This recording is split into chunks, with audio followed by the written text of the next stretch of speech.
타락, 세상이 왜 이렇게 되었는가, 이런 제목입니다. 우리가 지난 시간에 하나님의 창조에 대해서 살폈습니다. 세상의 모든 것을 창조하신 분이 계십니다. 하나님께서 세상의 모든 것 창조하셨습니다. 하늘과 땅과 바다와 그 가운데 거하는 모든 것들 창조하셨습니다. 그리고 창조하실 때 아무렇게나 창조하지 않으셨습니다.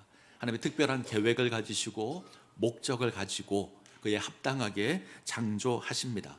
그리고 하나하나 창조하실 때마다 우리 하나님 기뻐하셨습니다. 모든 것 다 창조하시고 하나님 보시기에 심히 좋았더라, 성경은 이렇게 고백합니다. 근데 우리가 살아가는 세상을 보면 하나님께서 좋았더라라고 말씀하신 세상은 아닌 것 같습니다. 뭔가 문제가 많습니다. 하나님이 좋았더라 하신 세상인데 죄악이 가득합니다. 지구 곳곳에 전쟁이 있습니다. 이란에는 폭동이 일어나고 수많은 사람들이 죽음을 당하는 그런 일들이 있습니다. 홍수와 기근도 있고 코로나와 같은 그런 전염병의 재앙도 우리 가운데 있습니다. 우리가 살아가는 삶만 보더라도 늘 기쁘고 늘 행복하지는 않습니다. 슬픔도 있고 괴로움도 있고 고통도 있고 고난도 있습니다. 기쁨보다 슬픔이 훨씬 더 많은 게 우리가 살아가는 인생인 것 같습니다. 뭔가 공의롭지 못하고 그리고 정의롭지 못한 것 같습니다. 세상이 온갖 제약으로 온갖 문제로 얼룩져 있다. 그래서 세상이 왜 이렇게 되었을까? 오늘 설교의 제목입니다. 하나님께서 말씀으로 빚으시고 너무나 기뻐하셨던 세상인데, 하나님께서 너무나 좋아하셨던 세상인데 왜 이렇게 되었을까? 한마디로 답을 한다면 문제가 생겼습니다. 죄로 말미암아 왜곡되었습니다. 더 이상 하나님께서 기뻐하셨던 그 세상이 아닙니다. 하나님을 거역하고 하나님의 뜻과 상관없는 모습을 지니고 있습니다. 이것을 타락이라고 합니다. 타락은 올바른 길에서 벗어나서 잘못된 길로 가는 것, 이것을 타락이라고 합니다. 자, 타락을 다루기 전에 한 가지 확인해야 될 것이 있는데, 하나님께서 만든 피조 세계에 문제가 생겼고 왜곡되었습니다. 하나님이 뭘 잘못 만드셨을까요? 하나님이 만드셨을 때 뭔가 실수한 것이 있을까요? 아니면 만들지 말아야 될 것을 만들었을까요? 아닙니다. 하나님의 창조에는 아무런 문제가 없습니다. 구조에는 문제가 없습니다. 구조에는 아무런 문제가 없고요, 방향이 문제가 있습니다. 하나님을 향해야 될 방향이 다른 곳을 향하기 시작했습니다. 하나님을 섬겨야 될 피조 세계가 하나님을 섬기지 않기 시작을 했습니다. 성경은 이것을 죄라고 합니다. 죄에 해당하는 헬라어 단어가 하마르티아라고 하는 단어입니다. 우리가 잘 아는데, 이 하마르티아는 벗어나 있다, 관역에서 벗어나 있다, 이런 뜻입니다. 활을 관역에 맞추기 위해서는 그 방향이 관역에 정확하게 일치해야 합니다. 그런데 이 방향이 관역이 아닌 다른 것을 향해 있는 걸 하마르티아라고 합니다. 하나님을 향해 있어야 될 방향이 하나님 아닌 것을 향해 있는 겁니다. 이것이 죄입니다. 자, 오늘은 이 타락 이야기를 함께 살펴보려고 합니다. 자, 먼저 창세기 2장을 잠깐만 보죠. 창세기 2장에는 에덴 동산에 거하는 인간의 모습들이 강조되어 있는데 몇 가지 특징이 있습니다. 먼저 인간은 하나님의 성전인 에덴 동산에서 하나님과 친밀한 관계를 누립니다. 하나님을 온전히 섬깁니다. 하나님과 교제하고 하나님을 섬깁니다. 그리고 사람과 사람과의 사이도 친밀함을 누리죠. 남자와 여자가 서로 친밀합니다. 성경은 이들이 서로 벌거벗었으나 부끄러워하지 않았다, 친밀하다, 이렇게 고백합니다. 창세기 2장을 보면 하나님과 사람 사이에 친밀함이 있고 사람과 사람 사이에 친밀함이 있습니다. 관계에 있어서 온전합니다. 근데 3장에 오면 문제가 생깁니다. 3장의 시작이 그런데 이렇게 시작합니다. 3장 1절을 보시면 그런데, 이 말은 친밀함에 문제가 생겼다, 이런 말입니다. 창세기 3장에 오면 사람이 하나님을 두려워하여 숨습니다. 하나님과 친밀함을 누렸던 인생인데 하나님을 두려워하기 시작합니다. 사람을 위하여 에덴 동산을 허락하신 하나님이신데 심판을 선언하고 에덴에서 쫓아냅니다. 친밀함이 사라집니다. 사람과 사람 사이에도 문제가 생깁니다. 벌거벗었지만 부끄러워하지 않았다 그랬는데 이제는 부끄러워합니다. 수치가 됩니다. 그래서 가려야 합니다. 저는 창세기 3장을 보면 화가 나고 짜증이 납니다. 아담과 하와가 너무 허무하게 사탄과의 싸움에서 집니다. 엄청나게 싸워서 그래서 아깝게 졌다 이러면 좀 괜찮을 것 같아요. 뱀도 치명상을 입었다 그러면 좀 위로가 될 것 같습니다. 근데 어이없게 인간은 뱀의 2번의 말에 넘어집니다. 자, 성경 한번 볼까요? 3장 1절을 보시면 뱀이 이렇게 고백합니다. 하나님이 참으로 너희에게 동산 모든 나무의 열매를 먹지 말라 하시더냐. 3절 4절을 보시면 너희가 결코 죽지 아니하리라. 너희가 그것을 먹는 날에는 너희 눈이 밝아져 하나님과 같이 되어 선악을 알 줄 하나님이 아심이라. 딱 이 2번의 말에 인간이 넘어집니다. 너무 허망하죠. 짜증도 나고 화도 나고. 근데 좀 다르게 말하면 인간이 그 정도로 약한 존재입니다. 또 아쉬움도 있죠. 아담과 하와가 한국 사람이었으면 타락하지 않을 수도 있을 수 있겠다. 타락하지 않았을 것 같다. 우리는 몸에 좋다 그러면 돌도 갈아 마십니다. 뱀 정도는 얼마든지 잡아먹지 않았을까 이런 생각도 합니다. 근데 왜 이런 생각을 하냐면 너무 허망해서 그렇습니다. 사실 이 인간을 유혹하는 뱀의 고백이 굉장히 무서운 고백입니다. 자, 다시 한번 이 고백을 들어보면 하나님이 참으로 너희에게 동산 모든 나무의 열매를 먹지 말라 하시더냐. 뱀은 여자를 향해서 하나님이 모든 것 먹지 말라고 했는지 묻습니다. 잘 생각해 보십시오. 하나님이 모든 것 먹지 말라고 했습니까? 아니죠. 모든 것을 먹으라고 했습니다. 하나님께서 모든 것 허락하셨습니다. 하나님은 에덴에 있는 인간에게 자유를 주셨고 행복을 누리도록 하셨습니다. 대신에 딱 하나만 금지시킵니다. 선악을 알게 하는 나무의 열매, 선악과 그것만 먹지 말라. 다른 건 다 해도 된다. 왜 금지시켰을까요? 질문을 바꿔보겠습니다. 하나님은 왜 선악과를 만드셨을까요? 우리가 늘 궁금해하는 거잖아요. 하나님이시라면 인간이 선악과 따먹는 거 알았을 텐데, 그러면 만들지 않았어야 할 텐데 왜 선악과를 만들어서 인간을 곤란하게 하는가? 그리고 우리가 묻죠. 그리고 이렇게 묻는 것 속에는 마치 책임을 하나님께 전가시키는 것처럼 보입니다. 하나님이 원인이다. 하나님께 문제가 있다. 아마 우리는 이런 뉘앙스로 묻는 것 같습니다. 하나님이 왜 선악과를 만드셨을까? 인간의 특별한 지위 때문에 만들었습니다. 인간은 아주 특별하게 만들어졌습니다.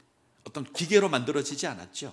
하나님이 자율성을 허락하셨고 하나님이 창조한 이 세계를 인간으로 하여금 관리하도록 청지기로 삼았습니다. 특별히 인간은 모든 피조물 가운데 유일하게 성장할 수 있는 존재로 만들어졌습니다. 발전할 수 있는 존재로 만들어졌습니다. 때문에 방향이 중요합니다. 인간은 늘 하나님을 기억해야 되고 하나님을 향해서 그 방향이 세워져 있어야 합니다. 선악과는 이것을 가르치는 존재입니다. 인간의 존재를 깨닫도록 하는 표지판이 선악과입니다. 인간이 아무리 탁월해도 피조물입니다. 하나님의 형상으로 지음을 받았지만 동시에 흙입니다. 한계를 기억하고 하나님을 바라보아야 합니다. 그래서 이것에 대한 표지판을 하나 세워둔 겁니다. 여기까지 안전하다. 여기를 벗어나면 위험하다. 경고판 하나 세워둔 겁니다. 이건 보호하기 위해서 세워둔 겁니다. 양을 치기 위해서 울타리를 칩니다. 이건 보호하는 거죠. 그 안에서 자유와 행복을 누리도록 하는 겁니다. 그런데 뱀이 교묘하게 바꿉니다. 그 울타리는 자유가 아니라 너희를 가두는 거야. 너희를 억압하는 거야. 요즘 스마트폰과의 전쟁을 합니다. 모든 사람이 스마트폰을 합니다. 지하철을 타면 모든 사람이 고개를 숙이고 있습니다. 다 스마트폰을 봅니다. 귀에는 뭐 하나씩 꽂고 그리고 스마트폰을 봅니다. 우리가 잊고 집에 스마트폰을 두고 나오면 어떤 마음이 들죠? 두렵습니다. 뭔 일이 있지 않을까 두려워서 늘 고민합니다. 가서 가지고 와야 될까? 그냥 볼일 보러 가야 될까? 그냥 볼일 보러 가도 아무 일도 일어나지 않는데 우리는 두려워합니다. 저희 집도 동일합니다. 5명의 가족이 모두 스마트폰을 좋아합니다. 사모도 좋아합니다. 이번 주간에 그러더라고요. 자기가 이제 초등학생이 되니 자기도 스마트폰이 있어야겠대요. 제가 그럴 수 없다는 표정을 짓고 쳐다봤습니다. 한참 눈치를 보더니 타협을 합니다. 그러면 10살이 되면 스마트폰을 달래요. 저희 아이들이 거의 스마트폰에 미쳐 있습니다. 이게 그렇게 재미가 있나 봅니다. 공부를 한다고 하는데 옆에 스마트폰이 있고, 밥을 먹는데 옆에 스마트폰을 켜놓습니다. 아주 환장을 합니다. 그래서 제가 금지령을 내린 적이 있습니다. 스마트폰 하지 마. 시간을 딱 정해놓고, 요즘은 시간을 정해놓고 더 이상 할 수 없게 조절도 할 수 있습니다. 한번 그렇게 했습니다. 그랬더니 아빠가 나에게 스마트폰을 하지 말라고 하셨다 이렇게 말 안 합니다. 우리 아빠는 아무것도 하지 말라고 하셨다. 나의 자유를 박탈했다. 다른 말이잖아요. 저는 스마트폰 하지 말라 이렇게 했는데 모든 것을 하지 말라 그랬다. 그리고 이제 짜증을 내고 불평을 하고 어느 순간 저는 고약한 아빠가 되었습니다. 자, 뱀이 이렇게 하는 겁니다. 하나님이 모든 것을 금하셨느냐, 이 말 한마디가 하나님에 대한 인상을 바꿔버립니다.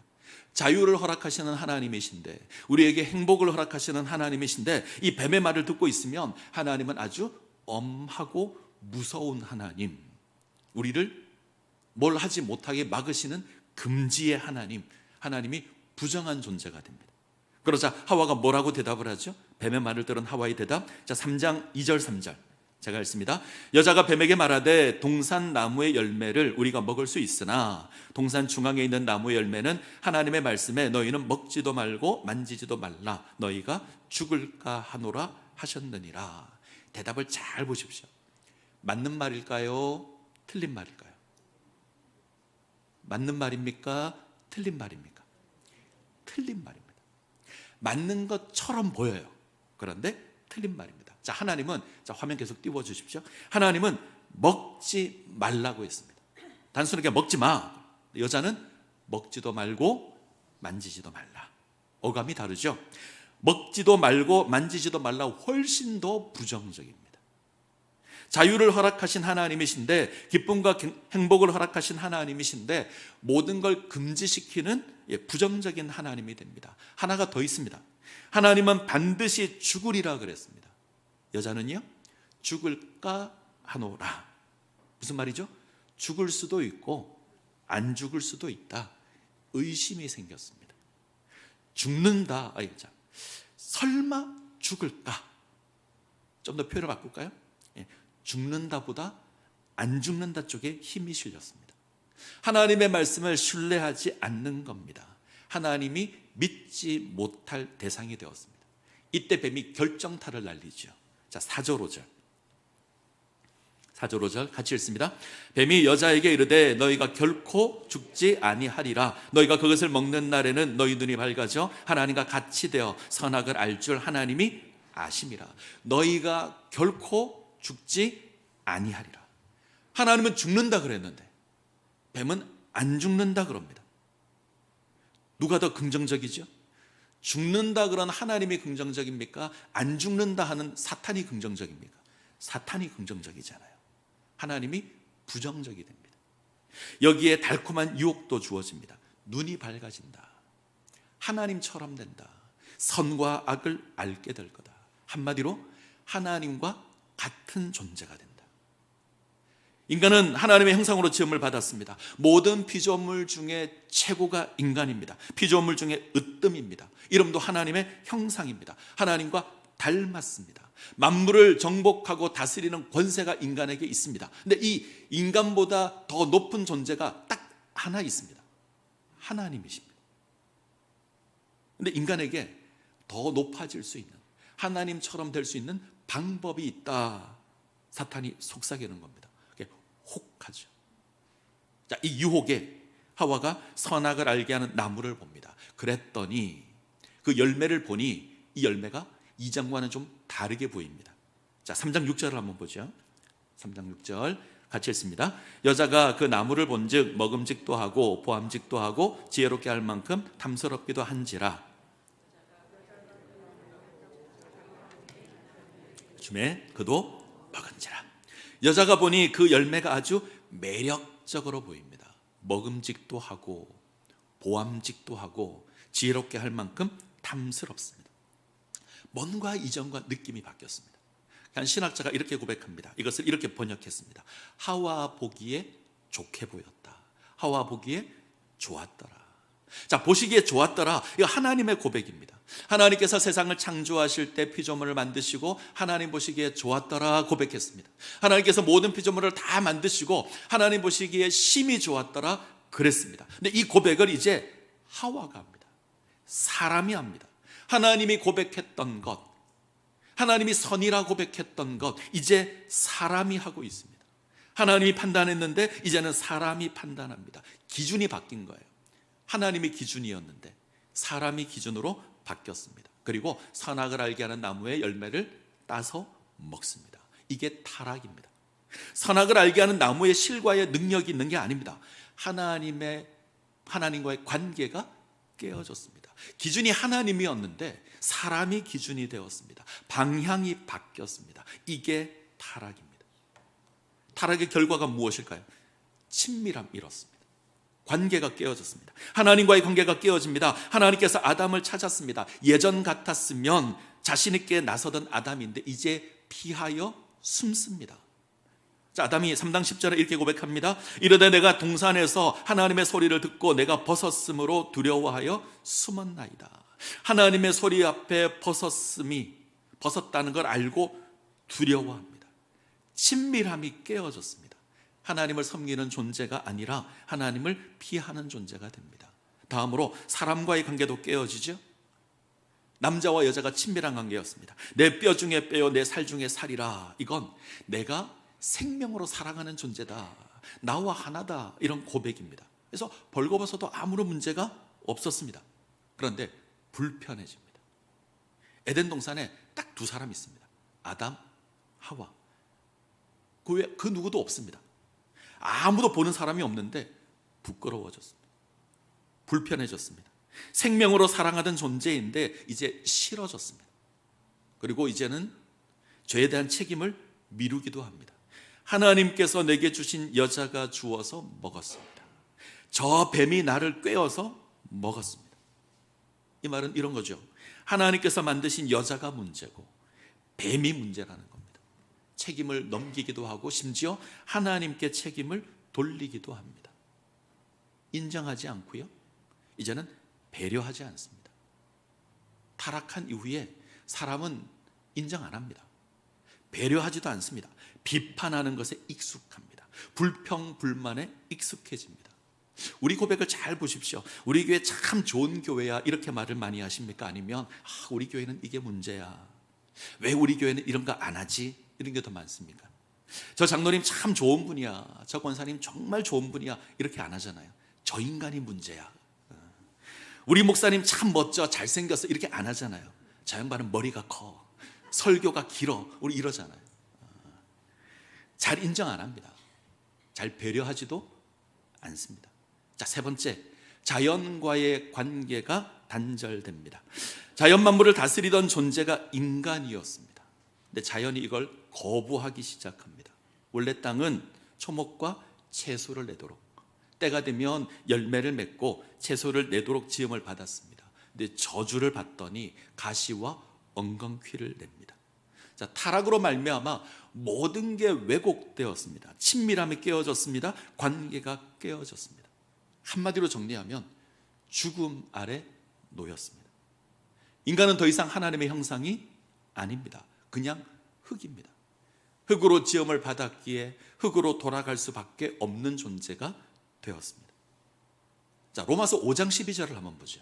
로마서 5장 12절 같이 읽습니다. 그러므로 한 사람으로 말미암아 죄가 세상에 들어오고 죄로 말미암아 사망이 들어왔나니 이와 같이 모든 사람이 죄를 지었으므로 사망이 모든 사람에게 이르렀느니라. 한 사람으로 말미암아 죄가 세상에 들어왔습니다. 그 죄로 말미암아 사망이 들어왔습니다. 모든 사람이 죄와 사망 가운데 놓였습니다. 로마서 3장 23절 모든 사람이 죄를 범하였음에 하나님의 영광에 이르지 못하더니, 죄의 결과가 뭐죠? 하나님의 영광에 이르지 못합니다. 하나님과의 관계가 깨어졌습니다. 하나님의 영광을 누렸던 존재인데, 하나님 안에서 풍요를 누렸던 존재인데 깨어졌습니다. 에덴 동산에서 쫓겨납니다. 하나님을 거역한 인간이 하나님의 성전에서 하나님을 섬길 수 없지요. 쫓겨납니다. 이게 타락의 결과입니다. 하나님께서 세상을 창조하실 때 아무렇게나 창조하지 않았습니다. 특별한 계획, 특별한 목적을 가지고 창조했습니다. 창조가 시작이고 완성의 때가 있습니다. 이를 위해서 하나님 선하게 세상을 창조하셨습니다. 그런데 인간의 타락으로 계획에 차질이 생겼습니다. 창조의 질서가 왜곡됩니다. 죄는 점점 더 심각하게 퍼져나가기 시작합니다. 처음에는 아담과 하와 부부관계에 문제가 생겼습니다. 다음으로는요, 가인과 아벨 형제 사이에 문제가 생깁니다. 살인이 일어납니다. 결국 세상의 죄악이 관영하게 됩니다. 가득하게 되었습니다. 하나님 기뻐하셨던 세상인데 썩어서 냄새나는 세상이 됩니다. 자, 이 타락한 세상을 하나님 어떻게 하실까요? 제가 하나님이면 엎었습니다. 모든 것을 싹 없애버릴 겁니다. 그리고 새로 만드실 겁니다. 근데 하나님 그렇게 하지 않으셨습니다. 왜곡된 세상인데 보존하십니다. 하나님께서 타락한 세상을 완전히 파괴되는 것 방치하지 않으셨습니다. 죄가 세상을 무너뜨리지 않도록 심판하시고 세상을 지키십니다. 하나님의 심판은 파괴가 아닙니다. 보호입니다. 홍수 심판은 하나님께서 피조 세계를 무너뜨리는 것이 아니라 세상을 파괴하는 죄악에서 세상을 지키는 겁니다. 하나님 세상 포기하지 않으셨습니다. 세상을 붙드시고 운행하셔서 세상이 무너지지 않도록 지키십니다. 창조 질서로 지키시죠. 해가 뜨고 해가 집니다. 때를 따라 비가 내리고 식물로 열매를 맺게 하십니다. 이 땅에 많은 생물로 충만하게 하십니다. 이것을 일반 은총이라고 합니다. 하나님께서 일반 은총으로 붙드십니다. 근데 이것으로 왜곡된 세상이 완전히 회복되지 않습니다. 근본 문제를 해결해야 되죠. 죄의 문제를 해결해야 합니다. 타락한 인간에게는 이 문제를 해결할 능력이 없습니다. 이에 친히 세상에 오셔서 세상을 구원하십니다. 이를 위해서 독생자 예수 그리스도를 여자의 후손으로 보내십니다. 자, 창세기 3장 15절. 창세기 3장 15절 같이 읽겠습니다. 내가 너로 여자와 원수가 되게 하고 내 후손도 여자의 후손과 원수가 되게 하리니 여자의 후손은 내 머리를 상하게 할 것이요 너는 그의 발꿈치를 상하게 할 것이니라 하시고, 뱀과 여자가 서로 원수가 됩니다. 뱀의 후손과 여자의 후손이 원수가 됩니다. 여자의 후손은 뱀의 머리를 상하게 할 것이고 뱀은 여자의 후손의 발꿈치를 상하게 할 겁니다. 우리는 이 말씀, 이 3장 15절의 말씀이 무엇을 의미하는지 압니다. 예수 그리스도를 통해서 하나님께서 구원하시겠다 약속하시는 겁니다. 하나님께서 당신의 독생자 예수 그리스도를 여자의 후손으로 보내십니다. 그리고 사탄을 심판하십니다. 뱀은 예수님의 발꿈치를 물 겁니다. 예수님께서는 사탄의 머리를 상하게 하실 겁니다. 이것으로 왜곡된 방향을 돌이키실 겁니다. 하나님과의 관계를 다시 회복시키는 겁니다. 이걸 구속이라고 합니다. 자, 구속은 다음 주에 우리가 살펴보겠습니다. 자, 마지막으로 우리가 확인해야 될 것이 있는데, 왜 타락이 일어났을까요? 왜 타락이 일어났을까요? 뱀이 하와를 유혹했기 때문에? 맞습니다. 근데 보다 근본적인 원인이 있습니다. 인간이 하나님의 말씀을 잊었습니다. 사람은 하나님의 말씀을 삶의 기준으로 삼아야 합니다. 이것으로 하나님 바라보아야 합니다. 하나님 선한 목적으로 우리를 창조하셨기에 우리는 하나님의 말씀을 기준으로 하나님을 바라보아야 합니다. 그런데 뱀의 말에 귀를 기울였습니다. 하나님의 말씀이 아닌 다른 것을 삶의 기준으로 삼았습니다. 뱀이 간사한 혀로 유혹할 때 인간이 하나님 말씀에 분명하게 서 있었다면 흔들리지 않았을 겁니다. 근데 하나님의 말씀을 기억하지 않고 사탄의 말에 귀를 기울였습니다. 하나님의 말씀을 흘려버렸습니다. 그러자 그 자리에 뱀의 말이 또아리를 틉니다.